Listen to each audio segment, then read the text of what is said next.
राधे राधे, जय श्री कृष्णा। आइए हम सुनते हैं धरती माता की कहानी। एक ब्राह्मणी थी, वह बहुत धार्मिक महिला थी। सभी गांव वाले उसका बहुत सम्मान करते। कोई भी उसकी शरण में आता और वह उसकी मदद किया करती थी। मन ही मन भगवान का स्मरण किया करती, पूजा पाठ किया करती।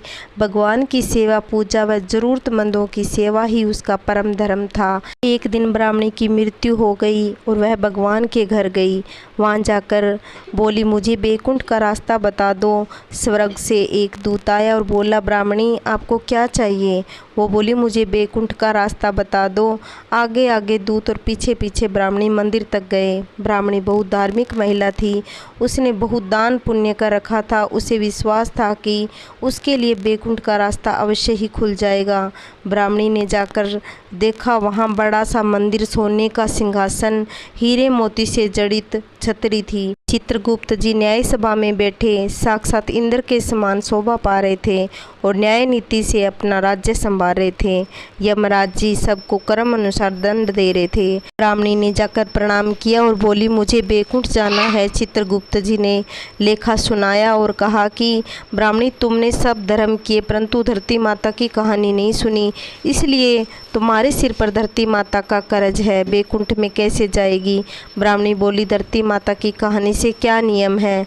चित्रगुप्त जी ने बताया, कोई 1 साल, कोई 6 महीने, कोई 7 दिन की सुने, पर धरती माता की कहानी अवश्य सुने और उसका उद्यापन करें। धरती माता की कहानी सुनने से न जाने कि ये पाप कर्म धरती माता हर लेती है। स्वर्ग लोक में धर्म को ही स्थान प्राप्त है, यहाँ पाप के लिए कोई जगह नहीं। धरती माता की कहानी पीपल के पेड़ के नीचे बैठकर सुननी चाहिए।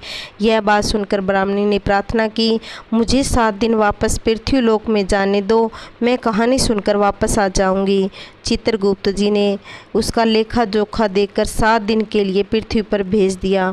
ब्राह्मणी जीवित हो गई। ब्राह्मणी ने अपने परिवार वालों से कहा कि मैं 7 दिन के लिए धरती माता की कहानी सुनने के लिए वापस आई हूँ।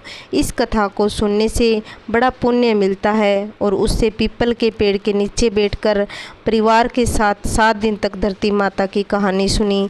7 दिन पूरे होने पर वापस धर्मराज जी का बुलावा आया और ब्राह्मणी को बैकुंठ में श्री हरि के चरणों में स्थान प्राप्त हुआ। जो कोई भी प्राणी धरती माता की कहानी सुनता है, मृत्यु के समय सभी पाप धरती माता हर लेती है। जो भी कोई धरती माता की कहानी सुने, उनके सभी कष्ट धरती माता अपने ऊपर ले लेती है। इसलिए धरती माता की कहानी जरूर सुने।